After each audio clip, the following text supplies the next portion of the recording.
ஆண்டவரும் இரட்சகருமாகிய இயேசு கிறிஸ்துவின் இணையற்ற நாமத்திலே உங்கள் எல்லாருக்கும் ஜீசஸ் காஸ்பல் டிவியின் மூலமாக இன்னைக்கு சந்திப்பதில் உங்களுக்கு பெருமைப்படுகிறேன். இந்த புதிய மாதத்துக்கு பிரவேசிக்கிற நம்மை அளவில்லாத நன்மையினால், கிருபையினால், ஆசீர்வாதத்தினால், அற்புதங்களினால் அவர் நிரப்பி ஆசீர்வதிக்க வல்லமையுடையவராக இருக்கிறார். இந்த மார்ச் மாதத்தின் வாக்குத்தத்தம் அதைத்தான் இன்றைக்கு நான் தியானிக்க போகிறேன். ஜெபத்திலே நான் கலைத்திருக்கும் பொழுது ஆண்டவர் பேசின ஒரு நாள் 1 சாமுவேல் 26 25 வசனத்தில் சொல்லுகிறார். அப்பொழுது தாவீது நோக்கி, என் குமாரனாகிய தாவீது, நீ ஆசீர்வதிக்கப்பட்ட பெரிய காரியங்களை செய், மேலும் மேலும் பலப்படும். இந்த வாக்குத்தத்தத்தின் படியாகவே இந்த மார்ச் மாதத்தை நமக்கு ஆசீர்வதிக்கிறார். மார்ச் மாதம் என்று சொல்லும் பொழுது இன்றைக்கு அநேக பிள்ளைகள் ப்ரிப்பரேஷனோடு இருக்கிறார். முக்கியமாக இளம் பிள்ளைகள் இன்றைக்கு பரீட்சைக்கு ஆயத்தமாய் கொண்டிருக்கிறார். பிளஸ் 10th போன்ற பப்ளிக் எக்ஸாம்ல அதே போல காலேஜ் படிக்கிற பிள்ளைகளும் ஆயத்தமாய் கொண்டிருக்கிறார்கள். மற்ற கிளாஸ்ல படிக்கிற பிள்ளைகளும் ஆயத்தமாய் கொண்டிருக்கிறார். ஆண்டவர் பரீட்சையில் மிகப்பெரிய வெற்றியை கொடுத்து ஆசீர்வதிப்பார். இந்த வசனத்தின் படியாகவே தாவீதை உயர்த்தின ஆண்டவர், தாவீதை ஆசீர்வதித்த அந்த தேவன் நம்மையும் ஆசீர்வதித்தார்.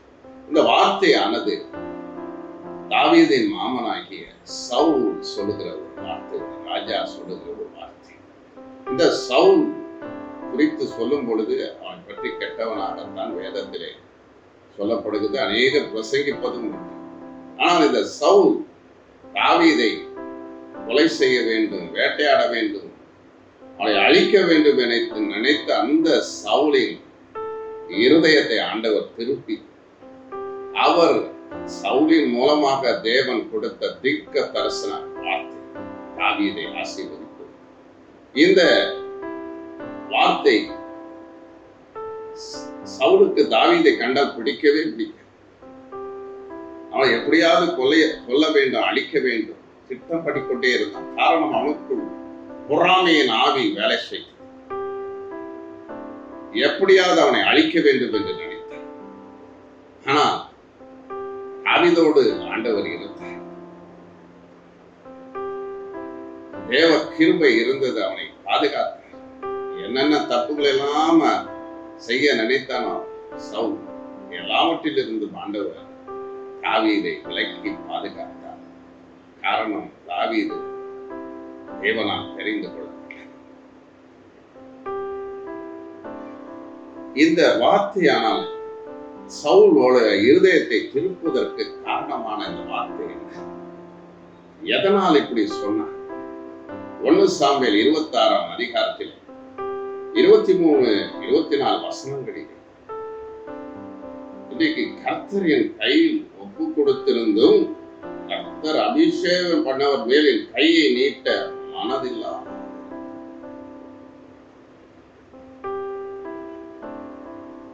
பழி வாங்குகிற நேரம் வந்தது. ஒப்பு கொடுத்தார் சவுல தாவீது கையில்.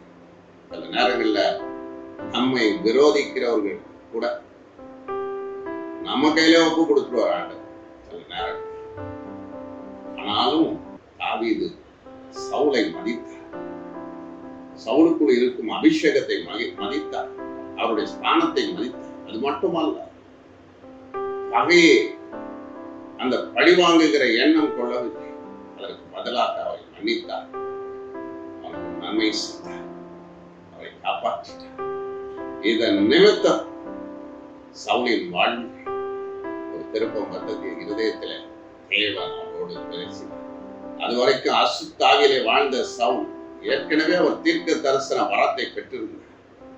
அந்த தீர்க்க தரிசன வரம் மறுபடியும் அவருக்குள் கிரியை செய்தது. தாவீதை ஆசீர்வதிக்கும்படி, தாவீது மேல தேவனுடைய வார்த்தை வரும்படி.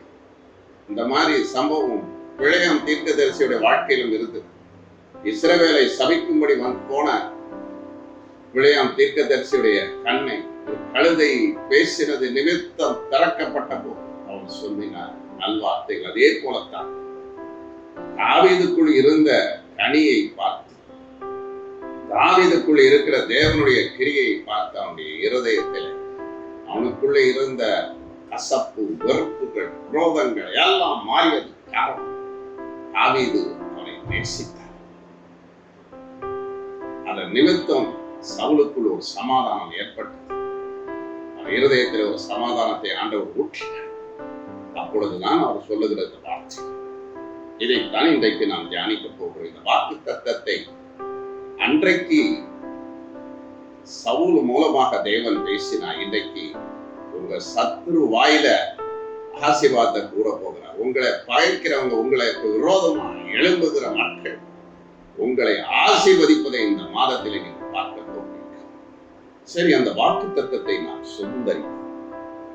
இந்த வசனம் சொல்லுகிறது, என் குமாரனாகிய தாவீதே நீ ஆசீர்வதி. குமாரன் என்று சொல்லுகிற ஆண்டவர் நம்மளை குமாரரும் குமாரத்திகளுமாக அழைக்கிறார், அவருடைய பிள்ளைகளாக அழைக்கிறார். அது மட்டுமல்ல, தாவீதே என்று சொல்லுகிறார். தாவீது என்று சொல்லும் போது தேவனுக்கு அவன் பிரியமான, அவன் இருதயத்திற்கு ஏற்றவனாக இருந்தார். நாமும் அவருடைய பிரியமான பிள்ளைகளாக இருக்கும் பொழுது, அவர் விரும்புகிற ஒரு வாழ்வை நாம் வாழும் பொழுது, தாவீதை ஆசீர்வதித்த அதே ஆண்டவர் இன்றைக்கு நம்மையும் ஆசீர்வதிக்க வல்லமையுடையவராக இருக்கிறார். தாவீதாக நம்முடைய பெயரையும் சொல்லி அழைக்கிறார். பிரியமான பிள்ளைகள், பிரியமான ஜனமே என்ற அளவோடு அழைக்கிறார், அன்போடு அழைக்கிறார். அவர் சொல்லுகிறார், என் குமார் நீ நீ எனக்குரியவள் என்று அன்போடு அவர் அழைக்கிறார். அவர் சொல்லுகிற வார்த்தை தானே என் குமாரனாகிய தாவீதே. முதல்ல சொல்றாரு, நீ ஆசீர்வதிக்கப்பட்டவன். அல்லேலூயா. ஆசீர்வதிக்கப்பட்டவன், அநேகருக்கு ஆசீர்வதிக்கப்பட்ட பாத்திரம். ஆபிரகாமை பார்த்து ஆண்டவர் சொன்னார், ஆதியாகமம் 12:2, நீ ஆசீர்வாதமா இறப்பாய். ஆபிரகாம் அநேகருக்கு ஆசீர்வாதமாய் மாறினார். இதே போலத்தான் தாவீது ஆசீர்வதிக்கப்பட்ட, எப்படி தேவனால் ஆசீர்வதிக்கப்பட்ட பிள்ளைகள் இன்னைக்கு பிசாசினால் ஆசீர்வதிக்கப்படுகிறோம். இருக்கு அது சாபம் தான். தீமைகளை செய்கிறவர்கள் இன்னைக்கு நிறைய பேர், மந்திரம் செய்கிறவர்கள் உண்டு, கெட்டதை பண்றவங்க உண்டு, அநியாயம் செய்கிறவங்க உண்டு, அநியாயமா பணம் சம்பாதிக்க உண்டு, திருடுவது உண்டு, கொள்ளையடிப்பது உண்டு, மால் பிராக்டிஸ் பண்ணுறாங்க.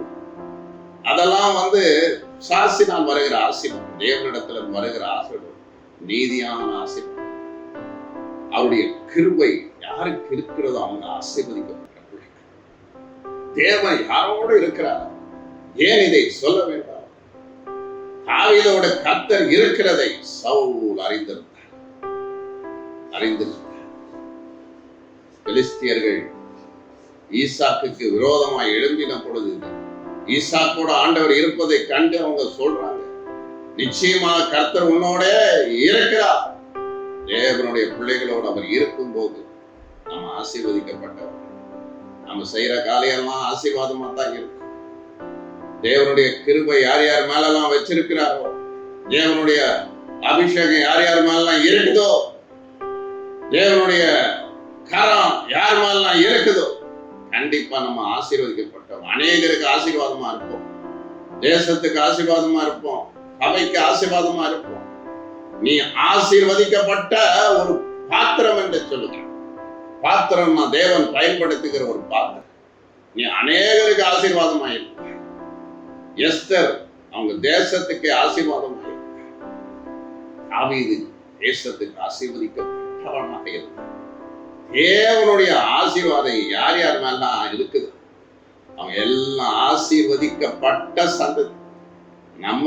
நம்முடைய ஆசீர்வாதம் நம்முடைய குடும்பங்கள் மேல, நம்முடைய பிள்ளைகள் மேல, நம்முடைய மருமக்கள் மேல, பேர பிள்ளைகள் மேல, எல்லார் மேலையும் நம்மள ஆண்டவர் ஆசீர்வதிச்சார்னா நம்முடைய முழு குடும்பத்தையும் ஆசீர்வதிப்பார். அது போல ஒரு சர்ச்சு ஊழியக்காரனா இருப்போம்னாக்கா, ஆசீர்வதிக்கப்பட்ட ஊழியக்காரனா நம்ம இருக்கும்போது அந்த சபையை ஆசீர்வதிக்கப்படும், அந்த பகுதியை ஆசீர்வதிக்கப்படும். இன்றைக்கு உன்னை ஆசீர்வதிக்கப்பட்டவனாக வைத்திருக்க சிலர் சொல்லுவாங்க, நான் சபிக்கப்பட்டவன், ஒண்ணுக்கும் பிரயோஜனம் இல்லாதவன் என்று சொல்லுவாங்க. இல்லை இல்லை, அப்படி சொல்லாதீங்க. இன்னைக்கு ஆண்டவர் தாவீதே, என் குமாரனாகிய தாவீதே, நீ ஆசீர்வதிக்கப்பட்டவன் என்று சவுல் சொல்லுகிறார். யார் சொல்ற? நல்லா இருக்க கூடாதுன்னு நினைச்ச தாவீதை, நல்லா இருக்க கூடாதுன்னு நினைச்ச அந்த மனுஷனுடைய வாயில நீ ஆசீர்வதிக்கப்பட்ட காரணம், கர்த்தர் யார் யாரோட இருக்கிறாரோ அவங்களெல்லாம் ஆசீர்வதிக்கப்பட்ட. எந்த வியாதி தொட முடியாது, எந்த பிசாசு தொட முடியாது, எந்த மந்திரங்கள் எதுவுமே உங்களை ஒன்றும் செய்யாது. கர்த்தர் நம்மளோட இருக்கும்போது, தேவ கிருபை இருக்கும்போது, ஆவியானவர் நமக்குள்ள இருக்கும்போது, ஆவியின் வரங்கள், ஆவியின் கனிகள் நம்ம வாழ்க்கையில இருக்கும் பொழுது நம்ம ஆசீர்வதிக்கப்பட்டவர்களாக இருக்கும். இரண்டாவது அவர் சொல்ற, பெரிய காரியங்களை செய்வார். பெரிய காரியம் என்று சொல்வது அது ஒரு எழுப்புதலான. ஒருவேளை உங்களுடைய வேலை ஸ்தலத்திலே இந்த மாசத்துல பெரிய காரியங்களை நடத்திக்க போகிறேன். ஏன்னா மார்ச் மாசம் சொல்லும் போது பைனான்சியல் இயர் முடிகிறது. அதன் பிறகு ஏப்ரல் மாசத்திலே ப்ரமோஷன் எதிர்பார்ப்பார்கள். உங்களுடைய அலுவலகத்திலே, உங்கள் பிசினஸ்ல ஆண்டவர் முதலாவது பெரிய காரியங்களை செய்வார். பெரிய அற்புதத்தை நான் செய்ய போகிறேன். பெரிய நன்மையை உங்களுக்கு கொடுக்க போகிறேன். இந்த வருஷமே பெரிய காரியங்களை பார்க்கிற வருஷம் தான். ஒவ்வொரு மாசமும் அவருடைய காரியத்தை பற்றியே பேசி வருகிறார். ஒரு பக்கம் ஆண்டவர் பெரிய காரியங்களை செய்கிறவர். காரணம், தேவன் பெரியவர். அதே சமயத்திலே நம்முடைய வாழ்க்கையிலும் நம்ம மூலமாக பெரிய காரியங்களை செய்வார். நல்ல காரியங்களை செய்வது. இன்னைக்கு பெரிய காரியம்னு சொல்லி உலகத்தில் இருக்கிற மக்கள் என்ன செய்யறாங்க? கெட்டதை செய்யறாங்க, கெட்ட காரியங்களை செய்கிறார்கள், தீமையை செய்கிறார்கள், பிசாசின் காரியங்களை செய்கிறார்கள். அநேகருடைய வாழ்க்கையில இன்னைக்கு இளைஞர்கள்லாம் அதிகமாக சீரழிந்து கொண்டு இருக்கிறார். நாங்க பெரிய சாகசம் பண்ணுகிறோம் என்று நினைத்து கெட்ட கெட்ட வாழ்க்கையில வாழினார்கள். ஆண்டவர் நம்மோடு இருக்கும்போது நம்ம ஆண்டவருக்காக பெரிய காரியங்களை செய்ய வேண்டும். இயேசுக்காக பெரிய காரியங்களை செய்ய வேண்டும். ஆவியான நமக்குள்ள இருந்த பலத்த காரியங்கள், எழுப்புதலான காரியம், கடைசி காலத்துல எல்லாரையும் கர்த்தர் எழுப்புவார் வல்லமையாக. இன்னைக்கு இளம் பிள்ளைகளை கொண்டெல்லாம் தேவன் பெரிய காரியங்களை செய்துவார். பெரிய எழுப்புதலை கொடுக்க போற. பெரிய காரியங்கள் நடக்க போகுது. உங்க ஜபத்துல பெரிய காரியங்கள் நடக்க போகுது. உங்க ஊழியத்துல பெரிய காரியங்களை கர்த்தர் செய்ய போற. நீங்க வாழ்கிற இந்த இடத்துல பெரிய காரியங்கள் நடக்கும். ஒருவேளை உங்களுடைய வேலைய ஸ்தலத்திலும் கூட ரட்சிக்கப்படாத பிள்ளைகள்லாம் ரட்சிக்கப்படுவார். உங்களை கொண்டு தேவன் வல்லமையான காரியங்களை, அசாரணமான காரியங்களை அவர் செய்ய அவர் வல்லமை உடையவராக இருக்கிறார். வல்லமை உடையவராக இருக்கிறார். காரணம், தேவன் பெரியவர், நம்மளை சாதிக்க செய்வார். ஒரு பக்கம் ஆண்டவர் பெரிய காரியங்களை செய்கிறவர், அதே சமயத்துல நம்மை கொண்டும் செய்வார். ஆவியானவர் நமக்குள்ள இருந்த பெரிய காரியங்களை செய்ய முடியும். கிதியோனுடைய வாழ்க்கையில பார்க்கலாம், பயந்தான் கொண்டு, ஆனால் அவனை கொண்டு இஸ்ரவேல் ஜனங்களை ரட்சித்தார். இன்னைக்கு நம்மை கொண்டு ரட்சிப்பார். சவுல் ஏற்கனவே தாவீதுடைய பெரிய காரியத்தை அவர் கண்ணில் பார்த்திருக்கிறார். கோலியாத் என்ற பயங்கரமான அரக்கனை வீழ்த்து தாவீது. ஆனா அதை பார்த்த இதிலும் பெரிதானவைகளை, பெரிய பெரிய அற்புதங்களை நம்மளை கொண்டு ஆண்டவர் செய்வார். ஆவியின் வரங்களை கொடுத்து நம்மை பயன்படுத்துவார். அவருடைய கரத்துல நம்ம இருப்போம். அவருடைய கரத்துல நம்ம வாழும் பொழுது, தாழ்த்தி ஒப்பு கொடுக்கும் போது ஆண்டவர் பெரிய காரியங்களை செய்வார். கடைசியாக ஒரு காரியத்தை சொல்லி நான் படிக்க போகிறேன். மென்மேலும் நீ பலப்படுவாய். மேல மேல நம்ம பலப்பட வேண்டும். இன்னைக்கு இருக்கிற பலம் அல்ல. சில நேரங்களில் நம்முடைய வாழ்க்கையில தோல்விகள் வருகிறது, தடைகள் வருகிறது, பிசாசானவன் நம்முடைய கீழே தள்ளுகிறோம், சோர்ந்து போகிறோம், பலன் கொண்டு போகிறோம், வியாதிகள் வருகிறது, துன்பங்கள் வரும்பொழுது நம்ம பலவீனம் போது ஒவ்வொரு நாளும் நம்ம ஸ்ட்ரென்த்தான கிறிஸ்தவ வாழ்க்கை என்பது நம்ம ஸ்ட்ரென்த்தான வாழ்க்கை. மேல மேல ஸ்திரப்பட வேண்டும். இந்த பலப்படுகிற ஒரு வாழ்க்கை தான் முக்கியமான ஒரு வாழ்க்கை. நிறைய பேர் சொல்லுவாங்க, ஒரு மீட்டிங் வரும்போது நாங்க பலப்படும். ஆனா அதே சமயத்துல உலக வாழ்க்கைக்கு நாங்க போகும்போது மறுபடியும் வீழ்ச்சி அடையும். இன்னைக்கு பாவம் அநேக மனுஷனுடைய வாழ்க்கையை பலவீனப்படுத்துது. பிசாசு நம்முடைய ஒவ்வொரு நாளும் பலவீனப்படுத்துக. இச்சை ஆவிகளை கொடுத்து பலவீனப்படுத்துக, பாவங்களை கொடுத்து பலவீனப்படுத்துகிறான். சோர்வு ஒரு தாயார் என்ற சொன்னாங்க, எனக்குள்ள மாமிச பலவீனம் போராடு, இச்சையின் ஆவிகள் என்னோடு போராட ஒரு ஊழியம் செய்கிற, ஒரு ஜெபம் பண்ணுகிற ஒரு நல்ல ஒரு தாயார். ஒவ்வொரு நாளும் அந்த இச்சை ஆவிகள், பலவீனத்தின் ஆவிகள் போராடும். அதற்கு ஆவியானவருடைய பலம் நமக்குள்ள இருந்தாதான் நம்ம ஜெயிக்க முடியும். ஒவ்வொரு நாளும் பலன் இருந்தாதான் நம்ம ஜெயிக்க முடியும். இந்த பலப்படுகிறது என்பது சொல்லும் போதே அது ஒரு பரிசுத்த ஆவியின் வல்லமை. பரிசுத்த ஆவியின் வல்லமை இல்லாமல் நம்ம பலன் அடையவே முடியாது. பவுல் சொல்றாரு, என்னை பலப்படுத்துகிற கிறிஸ்துவினாலே எல்லாவற்றையும் செய்ய எனக்கு பலன். என்னை பலப்படுத்துது. நம்ம தேவனை சார்ந்து இருக்கும் போது ஆண்டவர் நமக்கு பலனை கொடுப்பார். நிறைய நேரங்கள் என்னால வேலைக்கு போறேன், வீக்கா இருக்கிறேன், என்னால ஒரு வேலை கூட செய்ய முடியும். சில ஊழியம் செய்யும் போது பிரசங்கம் பண்ண முடியல, டிராவல் பண்ண முடியல, வீட்டு வேலைகளை என்னால் செய்ய முடியல. தாவீதுக்கு சவுல் கொடுத்த வார்த்தை, மென்மேல நீ பலப்படுவ. டெய்லி பலன் அடைஞ்சுக்கிட்டே இருப்ப. பலத்தின் மேல் பலன் அடையும்படி செய்வார். அபிஷேகத்தின் மேல் அபிஷேகத்தை கொடுத்து நம்மளை பலப்படுத்தும். இந்த பலன் அடையணும்னா என்ன பண்ணணும்? கிறிஸ்துவோட நம்ம இணைந்திருக்கணும், இயேசுவோட நம்ம வாழணும், ஜெபிக்கணும், வேதத்தை படிக்கணும். முடிந்த வரைக்கும் நேரம் கிடைக்கிற நேரங்கள்ல, ஹாலிடேஸ்ல எல்லாம் உபாசம் எடுத்து ஜெபிக்கணும். அதிக நேரம் ஆண்டவரோடு செலவு பண்ணணும். அபிஷேகத்துல நிரப்பப்படும், ஆவியிலே நிரப்பப்படும், வசனத்துல கட்டப்படணும், வார்த்தையில கட்டப்படும் போது கண்டிப்பாக மேலும் உங்களை பலப்படுத்த இந்த 3 வார்த்தை ஆசீர்வதிக்கப்பட்டவங்களா நீங்க வைப்பாரு. உங்க குடும்பத்துல, உங்க வேலை ஸ்தலத்துல, உங்களுடைய ஏரியால, நீங்க இருக்கிற பகுதியில, நீங்க செய்யற வேலையில உங்களை ஆசீர்வதிக்கப்பட்ட பாத்திரமா வைப்பாரு. 2வது அவர் சொல்லுகிற பெரிய காரியங்களை செய்வீங்க. மாசத்துல பெரிய காரியங்கள். 3வது மென்மேலும். காரணம் என்ன? இந்த ஆசீர்வாதம் கூறப்பட்டதற்கு காரணம் என்ன? ஒண்ணுதான், ஒரே ஒரு காரியம். என்னவென்றால் தாவீதோட தேவனுடைய கிரியைகள். அதனால ஆசீர்வதிக்கப்பட்டான். பழிவாங்கல, அபிஷேகத்துக்கு மதிப்பு கொடுத்தான், காப்பாற்றினான். சௌக்கியம். நீங்களும் நன்மையை செய்து பாருங்கள். நீங்க ஆசீர்வதிக்கப்பட்டவர்களாக, பெரிய காரியங்களை செய்கிறவர்களாக, மேலும் தேவனிடத்துல பலப்படுகிறவர்களாக இருப்பீர்கள். இந்த வசனம் சொல்லுகிறது.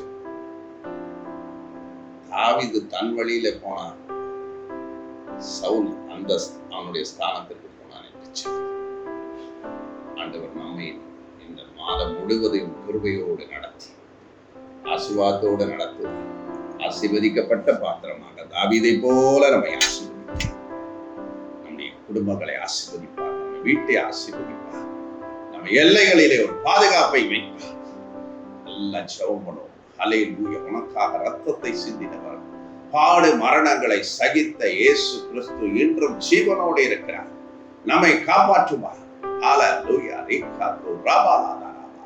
இந்த மார்ச் மாதத்திலே 3 ஆசீர்வாதங்களை கொடுக்கிறார். நீ ஆசீர்வதிக்கப்பட்ட பாத்திரமாக வெளிக்கிற, உன் பாத்திரம் நிரம்பி வழிகிறது. அபிஷேக பாத்திரத்தை நிரப்புகிற. ஹல்லேலூயா. அநேகருக்கு, அநேக ஊழியத்துக்கு நீ ஆசீர்வாதமாக இருப்பாய். உன்னை ஆசீர்வாதமான பாத்திரமாக தேவன் வைக்கிறார். அநேக சபைகளுக்கு நீ ஆசீர்வாதமான பாத்திரமாக வைக்கிறார். அநேக ஜனங்களுக்கு நீ ஆசீர்வாதமாக இருப்பா. தேசத்துக்கு நீ ஆசீர்வாதமாக இருப்பா. உன்னை ஒரு தீர்க்க தரிசியாக தேவன் பயன்படுத்துவார். ஹல்லேலூயா. நீ அநேகருக்கு வெளிச்சத்தை கொடுக்கிற பிள்ளையாக பயன்படுத்துவார். நீ ஆசீர்வதிக்கப்பட்டவர் என்ற தேவனுடைய வார்த்தை கடந்து வருகிறது. ஹல்லேலூயா. நீ உன் மூலமாக உன் குடும்பம் கட்டப்படும், உன் மூலமாக உன் வீடு கட்டப்படும், உன் மூலமாக அநேக மக்கள் ஆசீர்வதிக்கப்படுவார்கள். ஓ ரிகபாபா. உன்னுடைய சபை நீ போகிற சபை உன் மூலமா எழுப்பப்படும்படி செய்வேன். அது மட்டுமல்ல, இந்த மாசத்துல அநேகர் பெரிய காரியங்களை காண்பீர்கள். பெரிய காரியங்களை உங்களை கொண்டு தேவன் செய்ய போகிறார். மோசேட்ட ஆண்டவர் சொன்னா, நான் உன்னோடு இருந்து நான் செய்யும் காரியம் பயங்கரமா இருக்கும் என்று சொன்னார். பயங்கரமான காரியங்களை செய்ய போகிறா, வல்லமையான காரியங்களை செய்ய போகிறா, அற்புதமான காரியம் உங்களை கொண்டு தேவன் அற்புதங்களை செய்வான். நீ ஜெபிக்கும் போது அற்புதங்கள் நடக்கும். ஓ ரீபா பாபா பாபா பாபா, யார் மேலாம் தலைகளை கைகளை வைக்கிறீர்களோ அவர்கள் சுகம் பெறுவார்கள். அப்ப பவுல் கைகளில் விசேஷித்த அற்புதங்கள். ஓ ஹால, இந்த கோலினால் அற்புதங்களை நீ செய்வா என்று சொன்னா. ரோபோல தீகா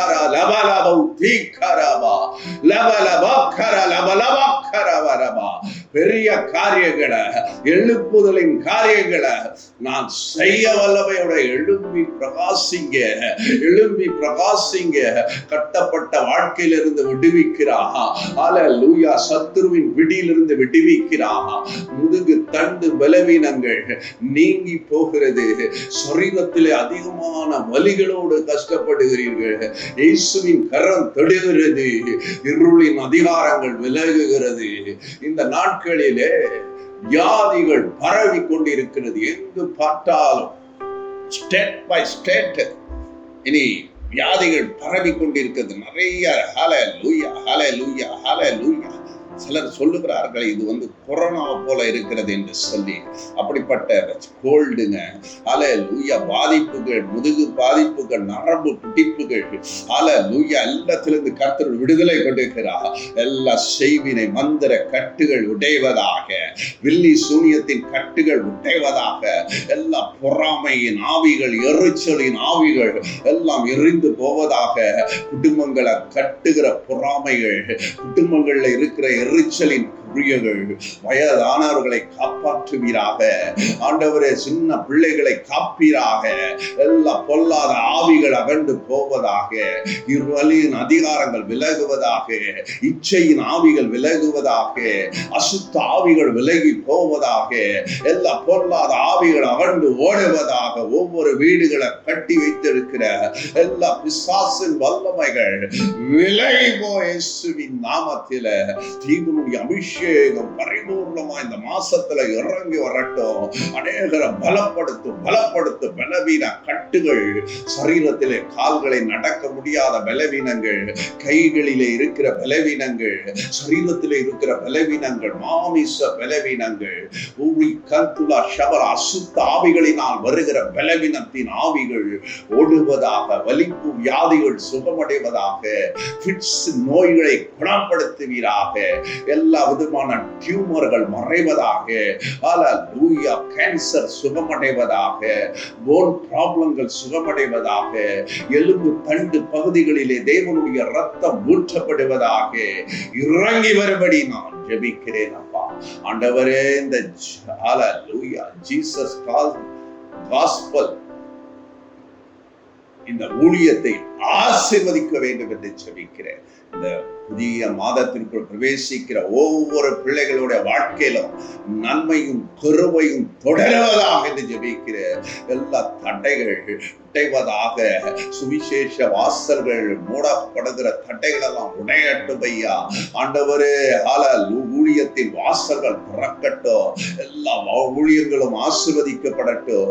எல்லா சபைகளும் ஆசீர்வதிக்கப்படட்டும். இயேசுவின் வல்லமை இறங்கட்டும்.